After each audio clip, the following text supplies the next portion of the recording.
Hello friends, आपका स्वागत है हमारे यूट्यूब चैनल प्रति क्लासेज में। तो इस क्लास में हम बात करेंगे एक्सरसाइज 9.1 के क्वेश्चन नंबर 9 की। तो जो पिछले क्वेश्चन थे वो हमने पिछली क्लास में देख लिए, उनको सोल्व कर लिए हैं। तो देखते हैं क्वेश्चन नंबर 9 क्या है। एक मीनार के पाद बिंदु से एक भवन के शिखर का उन्नयन कोण 30 डिग्री है, ठीक है। और पाद बिंदु से मीनार की शिखर का उन्नयन कोण 60 डिग्री है। मैं आपको बता दूं कि एक भवन है, ठीक है। तो एक भवन को यदि मीनार के नजदीक से खड़े होकर देखे तो भवन की शिखर को देखने पर जो कोण बनता है वो बनता है 30 डिग्री का। और जब भवन की तरफ खड़े होकर मीनार की शिखर को देखे तो वो कोण बनता है 60 डिग्री का। तो यदि मीनार की जो ऊंचाई है वो 50 मीटर हो तो हमें भवन की ऊंचाई ज्ञात करनी है। तो हम डायग्राम बनाते हैं कि एक मीनार के पाद बिंदु से, तो एक ये हमने मीनार बना ली।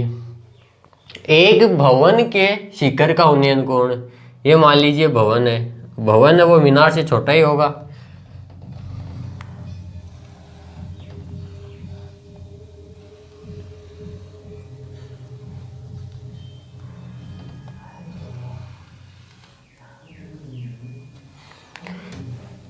आगे देखिए कि भवन का शिखर ये रहा और मीनार के पाद बिंदु से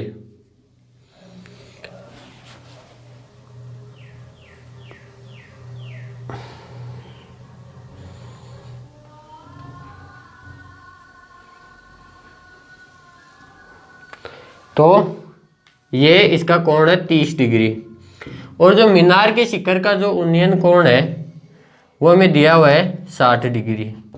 अब इसका नामांकन करते हैं, ये ए, ये बी और ये सी और ये डी। अब देखिए जो हमें मीनार की ऊंचाई दी गई है वो हमें दी गई है 50 मीटर। तो ये ऊंचाई है मीनार की, ये 50 मीटर। भवन की ऊंचाई हमें ज्ञात करनी है तो इसे हम एच मान लेते हैं। और बी सी हमें ये नहीं दी गई है। तो हम जो दिया गया है उसी से शुरुआत करते हैं। फॉर्मूला हमारा वही रहेगा, लाल बटे कक्का। तो मैं त्रिभुज लेता हूं पहले, बी सी डी, त्रिभुज बी सी डी में। अब देखिए हमें यहाँ पे लंब जो कि है सी डी वो दिया गया 50 मीटर और हम आधार की जो लंबाई है वो ज्ञात कर लेते। तो इसके लिए लंब और आधार है वो आता है टेन में। तो टेन थीटा बराबर सी डी बटे बी सी। और जो थीटा की वैल्यू है वो है यहाँ पे 60 डिग्री मीनार के लिए। तो टेन 60 बराबर सी डी की जो मान दिया गया है वो 50 बटे बी सी। तो टेन 60 का मान है वो है √3 बराबर 50 बटे बी सी।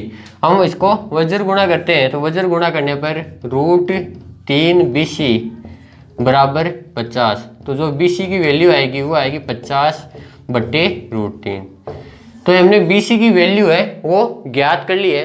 अब हमें भवन की ऊंचाई ज्ञात करनी है।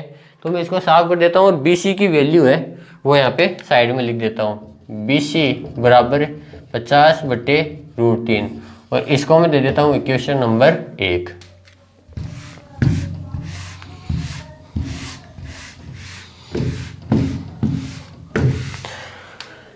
अब हम त्रिभुज लेते हैं, त्रिभुज ए बी सी, त्रिभुज ए बी सी में। अब देखिए इसमें हमें बी सी की जो वैल्यू है वो हमने ज्ञात कर ली है और ए बी है हमें ज्ञात करना है। तो इसके लिए भी टेन थीटा लगेगा। टेन थीटा बराबर ए बी बटे बी सी। और थीटा की वैल्यू है जो भवन के लिए है वो है 30 डिग्री। तो ए बी की वैल्यू है वो हमने एच मान रखी है, लंबाई ऊंचाई हमें ज्ञात करनी है। और बी सी को मैं एक बार बी सी लिख देता हूँ। टेन 30 की वैल्यू है वो होती है 1 बटे √3 बराबर एच बटे बी सी। मैं इसको वज्र गुणा करता हूँ तो वज्र गुणा करने पर बी सी बराबर एच √3। अब समीकरण 1 से मैं लिखूंगा यहाँ पे कि जो बी सी की वैल्यू है वो 50 बटे √3 है। तो 50 बटे √3 बराबर एच √3। अब गुणांक हम बराबर वाली संख्या में भाग देते हैं। तो एच √3 है तो √3 का भाग 50 √3 में देंगे। तो 50 √3 गुणा √3 बराबर एच। तो एच की वैल्यू आएगी 50 बटे 3 मीटर। तो आपका क्वेश्चन नंबर 9 है वो कंप्लीट हुआ। अब देखते हैं क्वेश्चन नंबर 10। तो दोस्तों ये आपका क्वेश्चन नंबर 10। क्वेश्चन नंबर 10 क्या है। एक 80 मीटर चौड़ी सड़क के दोनों ओर, एक सड़क है जिसके दोनों ओर आमने सामने लंबाई वाले दो खंबे, आमने सामने समान लंबाई वाले दो खंबे लगे हैं। एक सड़क है उसके आमने सामने दो समान लंबाई के दो खंबे लगे हैं। आपने सड़क के दोनों तरफ देखा होगा खंबे लगे होते हैं लाइट वाले। इन दोनों खंभों के बीच सड़क से एक बिंदु से खंभों के शिखर के उन्नयन कोण क्रम से 60 और 30 डिग्री है। कि जो सड़क है उसके एक बिंदु से कि एक खंबे का जो शिखर का उन्नयन कोण है वो तो 60 डिग्री और एक है वो 30 डिग्री। खंभों की ऊंचाई और खंभों से बिंदु की दूरी हमें ज्ञात करनी है। तो हम बनाते हैं पहले डायग्राम। मान लीजिए ये सड़क है, ठीक है, और ये दो समान लंबाई के खंबे लगे हुए हैं। ये एक आमने सामने लगे हुए हैं, ये दूसरा, ठीक है। अब इसने बोला है कि एक खंबे के साथ वो 30 डिग्री का कोण बनाता है और एक के साथ 60 डिग्री का। तो हमने मान लिया कि इसके साथ है वो 60 डिग्री का कोण बनाता है, ठीक है। अब 60 डिग्री का कोण बनाएगा तो इसकी दूरी थोड़ी कम होगी। क्यों होगी? क्योंकि जैसे जैसे हम इस खंबे के नज़दीक चलते जाएंगे तब वैसे वैसे जो कोण का मान है वो बढ़ता जाएगा। कैसे? यहाँ पे 60 है और यहाँ पे जाते जाते ये देख लिए एकदम सीधा मतलब 90 डिग्री का हो गया, एक लंब हो गया। तो ये 60 डिग्री का कोण इसी खंबे से बनाता है। और जो दूसरा खंबा है उसके साथ यह 30 डिग्री का कोण बनाता है। और जो हमें सड़क की चौड़ाई दी गई है वो चौड़ाई है 80 मीटर। और हमने यहाँ पे बिंदु मान लिया। नामांकन करते हैं हम ए, बी, सी, डी, ई, ठीक है। अब देखिए आपको करना क्या है। आपको पूछा है कि इस बिंदु से खंभों के बीच की जो दूरी है वो कितनी है। तो मान लीजिए ये अक्ष है, ठीक है, ये इतनी दूरी है इस बिंदु से लेकर यहाँ इस सड़क पर इस बिंदु से लेकर यहाँ खंबे तक जब हम चलकर जाएंगे तो ये दूरी हमने मान ली x। अब ये टोटल ये 80 है और ये x है, तो 80 में से x घटाने पर ये बच गई वो दूरी हमें प्राप्त हो जाएगी। तो ये 80 माइनस x हो गई। अब मैं लेता हूँ पहले त्रिभुज EDC। सूत्र हमारा वही है लाल बट्टे कक्का। त्रिभुज लेंगे हम EDC में, सॉरी ये C है वो कौन है तो ये बीच में आएगा ECD में। अब ये देखिए हमें यहाँ पे दिया गया आधार, ठीक है, और लंब।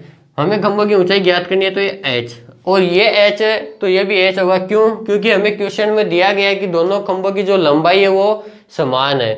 तो ये h मतलब ये लंब और ये आधार ये किस में काम में आते हैं?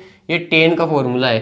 तो टेन थीटा बराबर ED बट्टे CD, और टेन 60 है यहाँ पे थीटा की वैल्यू, तो ED की वैल्यू है वो तो है h और CD की वैल्यू है x। टेन 60 का मान होता है √3 बराबर HX। अब जो x की वैल्यू है या वज्र गुणा कर दीजिए तो h की वैल्यू हम x √3 बराबर h, तो जो x की वैल्यू आएगी वो आएगी h बटे √3। ये हमने यहाँ पे x की वैल्यू निकाली तो आ गया समीकरण नंबर 1, ठीक है। ये तो हमारा त्रिभुज ECD हुआ। अब दूसरा त्रिभुज है हमारा त्रिभुज ACB। त्रिभुज ACB में अब देखिए इसमें भी लंब और आधार है। तो टेन 30 बराबर है, जो लंब है वो तो है AB और ये BC। टेन 30 की वैल्यू होती है 1 बटे √3 बराबर AB क्या है? यहाँ पे खंभों की लंबाई है जिसको हमने मान रखा है h। आप h की जगह और कुछ भी मान सकते हो, P, Q, R, L जो भी आप चाहो। और BC की वैल्यू है वो है 80 माइनस x, ठीक है। वज्र गुणा करेंगे तो आएगा 80 माइनस x बराबर h √3, ठीक है। अब देखिए हमने x की वैल्यू यहाँ पे निकाली h बटे √3, तो हम समीकरण 1 से इसमें रख देंगे। तो समीकरण 1 से x बराबर h बटे √3 यहाँ पे रख देंगे। 80 माइनस h बटे √3 बराबर h √3। अब मैं एक बार इसको साफ कर देता हूँ क्योंकि हमें सॉल्यूशन के लिए यहाँ पे थोड़ी जगह चाहिए होगी। अब हम क्या करेंगे, 80 को तो इधर रहने देते हैं और h बटे √3 का पक्षांतर कर देते हैं, तो ये होगा h बटे √3, ठीक है। तो है 80 बराबर, अब देखिए एलसीएम लेने पर ये हो जाएगा 3h प्लस h बटे √3। क्यों? क्योंकि √3 और √3 को गुणा करने पर है वो रूट का साइन है वो हट गया, तो आएगा 3h प्लस h। ये कितना हो गया? इसको वज्र गुणा कर देते हैं तो 80√3 बराबर 4h, 4 का भाग दे देंगे तो h बराबर कितना आया 80√3/4 और कितनी बार कैंसिल आउट होगा ये 20 बार। तो जो h की वैल्यू आई वो आई 20√3, 20√3। ये हमारे पास h की वैल्यू आ गई और h हमें किसने माना खंभों की लंबाई को, तो ये 20√3। अभी ये आपका क्वेश्चन है वो पूरा सोल्व नहीं हुआ क्योंकि आप पढ़िए क्वेश्चन को, हमें पूछा था खंभों की ऊंचाई, तो वो तो हमने ज्ञात कर ली और हमें पूछा है खंभों से बिंदु की दूरी ज्ञात कीजिए, यानी कि इस बिंदु से खंभों की जो दूरी है वो क्या है। तो जो h का मान है वो हम समीकरण 1 में रखेंगे और समीकरण 1 क्या था, x बराबर h/√3। तो जो x की वैल्यू है वो है h की वैल्यू है वो है 20√3/√3। √3 से √3 कैंसिल आउट हो गया, x की वैल्यू आई 20। ठीक है, तो यानी कि ये जो दूरी है बिंदु C से लेकर D तक, यानी सड़क के इस बिंदु से लेकर इस खंभे तक की बीच की दूरी है वो होगी 20। ठीक है, आगे दे रखा है हमें BC, तो BC क्या है, BC है 80 - x। तो BC ज्ञात करेंगे तो 80 - 20 बराबर 60, यानी कि इस बिंदु से लेकर इस खंभे तक के बीच की जो दूरी है वो है 60 मीटर। ये टोटल हमें 80 मीटर जो सड़क की चौड़ाई थी वो हमें 80 मीटर दी गई थी, तो दोनों 80 मीटर हो गए। तो ये आपका क्वेश्चन नंबर 9 और क्वेश्चन नंबर 10 है, इस वीडियो में हमने सोल्व कर लिए। अब मिलते हैं हम अपनी अगली क्लास में अगले क्वेश्चन के साथ, तब तक के लिए थैंक यू।